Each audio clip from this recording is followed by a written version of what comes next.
सोनयाचा दिवसाजी अमृते पाहाला, सोनयाचा दिवसाजी अमृते पाहाला, नाम आठविता रूपी प्रगट पैजाला.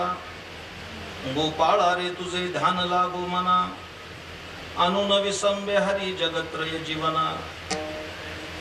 तनु मनु शरण विनटलो तुझे पायी, तनु मनु शरण विनटलो तुझे पायी. बाप रुक्मा देवी वारा वाचोनी आणू नेणे काही.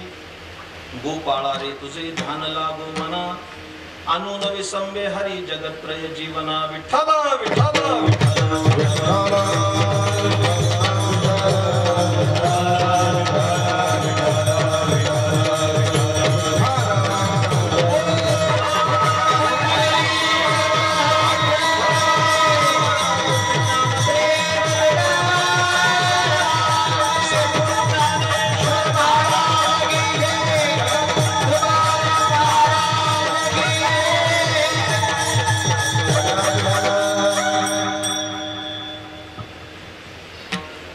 सोनयाचा दिवसाजी अमृते पाहाला, नाम आठविता रूपी प्रगट पैजाला. गोपाळा रे तुझे ध्यान लागो मना, अनुन विसंबे हरी जगत्रय जीवना. स्वानंद साम्राज्याच्या चक्रवर्ती संत श्रेष्ठ ज्ञानेश्वर महाराज यांचा हा अभंग आहे.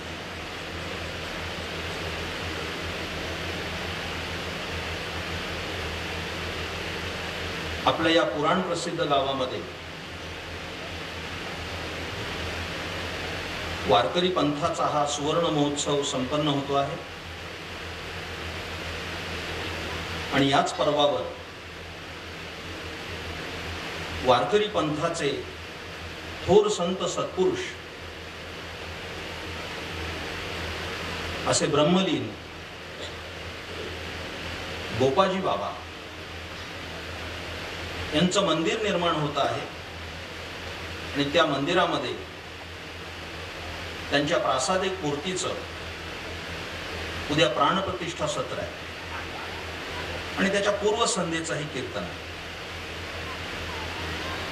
इथं आल्यानंतर अंतःकरणामध्ये काही सात्विक स्फुरण आहे. हे सारं वातावरण पाहिल्यानंतर माझ्या अंतःकरणामध्ये एक विचार जागृत झाला आणि तो कोणता असेल तर आज पंढरपूरचा पांडुरंग बहादूरपुरामध्ये आहे असं हे वातावरण सांगतं. त्याचा परिणाम आज बहादूरपूरचं पंढरपूर झालं. वातावरण सारं दिसतंय. ते बहादूरपूरमध्ये कीर्तन करतोय का पंढरीच्या वाळवंटात कीर्तन करतोय असा संभ्रम निर्माण व्हावा. इतकं सुंदर मंगलमय वातावरण आहे. पण त्यांना अनुलक्षण हा अभंग कीर्तनासाठी घेतलाय.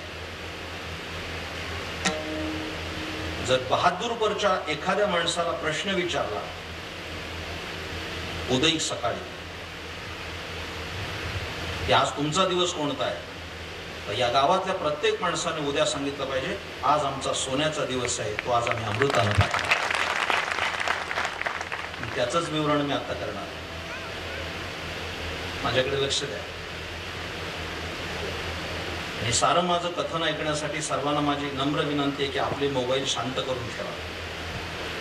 आपल्या खिशामध्ये ते यंत्र असेल तर काही काळापुरतं बंद करा. खूप शांततेनं ऐका. अभंग सुद्धा त्या उंचीचा आहे पण तेवढ्याच उंचीनं तो ऐकला पाहिजे. माझ्या अंतर्मनामध्ये एक आणखीन गोष्ट आहे. जर 50 वर्ष या लोकांनी कीर्तन ऐकलं असेल तर त्यांचा कान किती प्रगल्भ असला पाहिजे ऐकण्याकरता. मी अनेक गावाशी बघितली की 50-50 वर्ष कीर्तन ऐकून त्यांची इयत्ता सुद्धा बदलली नाही. माझ्याकडे लक्ष द्या. खूप शांततेने ऐका. सुवर्ण महोत्सव म्हणजे काय की खूप मोठा मंडप घातला म्हणजे सुवर्ण महोत्सव होत नाही. खूप गर्दी झाली म्हणजे सुवर्ण महोत्सव नाही. खूप मोठी जेवणावळ झाली म्हणजे सुवर्ण महोत्सव साजरा झाला असं होत नाही. त्याचा नेमका अर्थ काय हे सांगितलं पाहिजे. कदाचित कीर्तन संपल्या संपल्या तुम्हाला मी 1 लाख रुपये देणार आहे, हार्ड कॅश.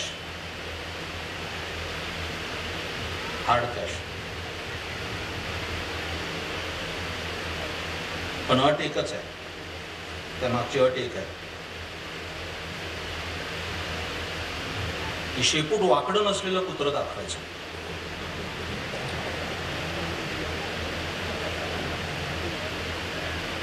ते पाणी द्यायचं बंद करून टाका.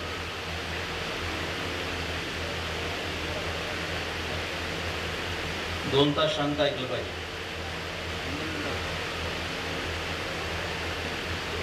काय सांगत होतो? शेपूट वाकडं नसलेलं कुत्रं दाखवायचं. मिळणं शक्य नाही. ते कुत्रं वाकडं शेपूट का ठेवतं? त्याचा स्वभाव आहे. तरी सुद्धा मी 1 लाख रुपये देणार, थोडी सवलत देऊ, विशेषतः महिलांसाठी. त्यांना मी 1 लाख रुपये देईन. पण डोळे न मिटता दूध पिणारं मांजर दाखवायचं. नाना हे तरी शक्य? डोळे चक्क उघडे ठेवून दूध पित असेल असं मांजर दाखवायचं. त्यांना सुद्धा माहिती आहे तसलं मांजर नाही मिळणार. मांजर दूध पिते ती डोळं मिटूनच पिते. अर्थात ती दूध पिताना डोळे का मिटते? ती मांजरच आहे. का मिटते? हा, काही माणसं संध्याकाळी डोळे मिटून पितात. अशा बोक्यांविषयी बोलायला वेळ नाही. डोळे मिटूनच पितात संध्याकाळी. पण मांजर का डोळे मिटते आणि का दूध पिते तसं हे तिच्या स्वभावाचं लक्षण आहे. स्वभाव आहे तिच्या. डोळे मिटून दूध पिणं हा मांजरीचा स्वभाव आहे. असे पशुपक्ष्यांना पुष्कळ स्वभाव आहेत, वेगवेगळ्या पशुपक्ष्यांचे. मला इथं कामापुरता विचार मांडायचा तो हा की जसं शेपूट वाकडं ठेवणं कुत्र्याचं लक्षण आहे किंवा कुत्रा तसा स्वभाव आहे, डोळे मिटून दूध पिणं हा मांजरीचा स्वभाव आहे. तसं सिंहाला एक स्वभाव आहे आणि तो कोणता असेल तर सिंह असा 5-25 पावलं पुढे चालत जातो आणि 5-25 पावलं गेला की मागे वळून पाहतो. साहित्यामध्ये त्याला शब्द आलाय सिंहावृत्त. जसं 5-25 पावलं जायचं आणि मागे वळून बघायचं. आपण किती वाटचाल केली त्याचं तो अवलोकन करतो.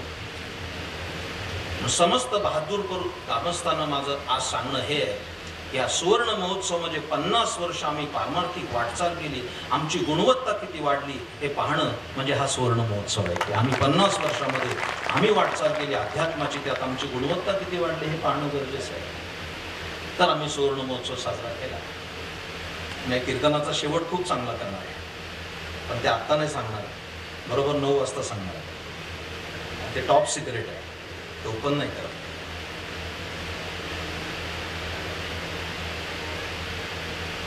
या सुवर्ण महोत्सवाच्या पर्वावर काही तात्विक चिंतन करणं आहे हे सांगतो आपल्याला. ज्ञानेश्वर महाराजांनी या अभंगाचं जे निर्माण केले ते फार अप्रतिम आहे. इनमिन 3 चरणाचा अभंग आहे, पण त्या 3 चरणामध्ये जो सांगितलेला आशय आहे तो अप्रतिम आहे. लक्षात ठेवा. मनुष्याच्या जीवनामध्ये एखादी घटना अशी घडते की ती घटना सुवर्णाक्षराने लिहून ठेवावी अशा स्वरूपाची असते. लक्षात ठेवा. मी कालच एका ठिकाणी सांगितलं आणि तिथल्या सुद्धा तरुणाईला मी अनुलक्षून सांगितलं की ज्ञानेश्वर महाराज हे एक अलौकिक व्यक्तिमत्व आहे. लक्षात ठेवा. इथं माझे मित्र बसलेत, सुभाष महाराज गेटचे, जे वारकरी पंथाचे साक्षीपी तत्वचिंतक आहेत, साहित्याचे अभ्यासक आहेत. त्यांना कल्पना आहे मी सर्वांना एक सांगेल की जर आपल्याला शक्य असेल तर आपल्या मुलांकरता एक पुस्तक संग्रहित ठेवा. त्या पुस्तकाचं नाव आहे यांनी घडवलं सहस्त्र, असं पुस्तकाचं नाव आहे. इथे मिळणार नाही, कदाचित पुण्यालाच मिळेल. शासनानं सुद्धा त्याला अनुदान दिलंय आणि ते पुस्तक स्वस्त किमतीत लोकांना उपलब्ध करून दिलं. इतकं चांगलं पुस्तक आहे. असं काय त्या पुस्तकामध्ये? ते पुस्तक पाहिलं तेव्हा माझ्या लक्षात आलं की 1000 ते 2000 या 1000 वर्षामध्ये जगभरात ज्या लोकांनी आपल्या बुद्धीच्या बळावर संपूर्ण जगतावर प्रकाश टाकला, अशा 1000 व्यक्तिमत्वांचा परिचय त्याच्यात आहे. महाराष्ट्रात नाही म्हणलो, जगात.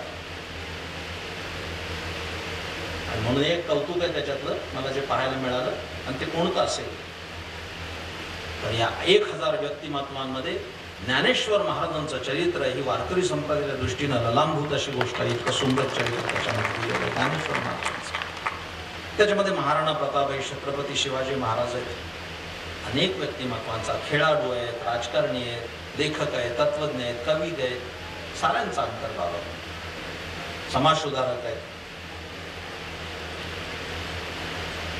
पण तरी सुद्धा मला जे भावलं त्याच्यातलं हे, या 1000 व्यक्तिमत्वांमध्ये अतिशय लहान वयाचं व्यक्तिमत्व कोणतं असेल, एकमेव ज्ञानेश्वर महाराजांचंच म्हणायला पाहिजे. ज्यांनी 16व्या वर्षी जगाच्या तत्वज्ञानाला गवसणी घालावी असा ग्रंथ आमच्यामध्ये हातात दिला, त्यांचं केवढं मोठं कौतुक आहे. जरा वेगळ्या विचारावर प्रकाश टाकणार आहे. या साऱ्या लोकांच्या साक्षीने ज्ञानेश्वर महाराजांनी रेडा बोलवला, भिंत चालवली आणि सच्चिदानंद बाबांना उठवलं. एवढ्या सीमित दृष्टांतामध्ये ज्ञानेश्वर महाराजांनी नाही बसवलं पाहिजे. त्यांचं व्यक्तिमत्व लहान नाही केलं पाहिजे. हे अशा घटना सिद्ध पुरुषांच्या बाबतीत घडणं की त्यांच्या जीवनचरित्राचा अध्याय असू शकतो.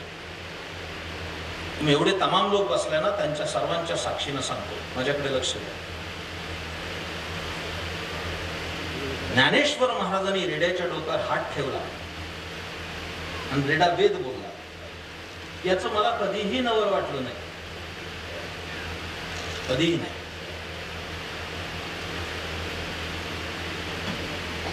एखादा पत्रकार असेल तर सकाळी छापायला अडचण नसेल, पण पूर्ण ऐकून छापलं पाहिजे, नाही तर सकाळीच गोंधळ होईल.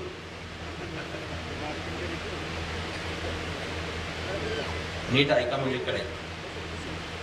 मी हेतू धरून चाललोय की 50 वर्ष जर तुम्ही ऐकलं असेल तर हे कळालं पाहिजे. ज्ञानेश्वर महाराजांनी रेड्याच्या डोक्यावर हात ठेवला, पैठणला, रेडा वेद बोलला. नवल नाही, बिलकुल नाही. नसता बोलला तर नवल. बोलणं कळते का नाही मला? नवनाथ भाऊ हे सगळं वेगळं कमी.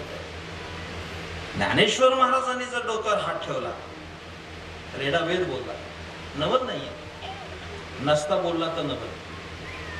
कारण एवढ्या मोठ्या सिद्ध पुरुषाचा शक्तिपात झाला, तो बोलला नाही, मग हे सिद्ध पुरुष असेल असं होणार नाही. पण समजा इथे झालं आणि तर मारुती प्रगट झाला, त्याने एखाद्या मुलाच्या डोक्यावर हात ठेवला, क्षणार्धात तो उड्डाण करून दिल्लीला गेला, तर नवल नाही, गेलाच पाहिजे ना. नाही गेला तर तो मारुती कसा? ज्ञानेश्वर महाराजांनी रेड्याच्या डोक्यावर हात ठेवला, रेडा वेद बोलला, नवल नाही, बोललाच पाहिजे. नसता बोलला तर कदाचित नवल झाला असतं. पण मौज अशी आहे की ती घटना संपली पैठणची. रेड्याच्या डोक्यावर हात ठेवला आणि रेडा ऋग्वेद बोलला. ती घटना संपल्यानंतर ज्ञानेश्वर महाराज पैठणहून आळंदीच्या दिशेनं ज्यावेळेस निघाले ना, तर रेडा ज्ञानेश्वर महाराजांच्या मागोमाग आळंदीच्या दिशेनं चालू लागला. हे आश्चर्य आहे. आणि 700 वर्षापूर्वी रेड्याला कळलं संताच्या मागे जावं, अजून माणसांना कळत नाही, हे नवल आहे. हे कधीतरी तुम्ही डोक्यात ठेवलं पाहिजे. आम्ही कुणाचा अनुनय केला पाहिजे आणि कुणाच्या मागे गेलं पाहिजे हे सांप्रत पिढीला आज पावे तो कळत नाही. हे रेड्याला कळत त्यावेळेस भिंत चालवली हे घडू शकतंय. सच्चिदानंद बाबा मृत होते त्यांना उठवलं घडू शकतंय. माझ्याकडे लक्ष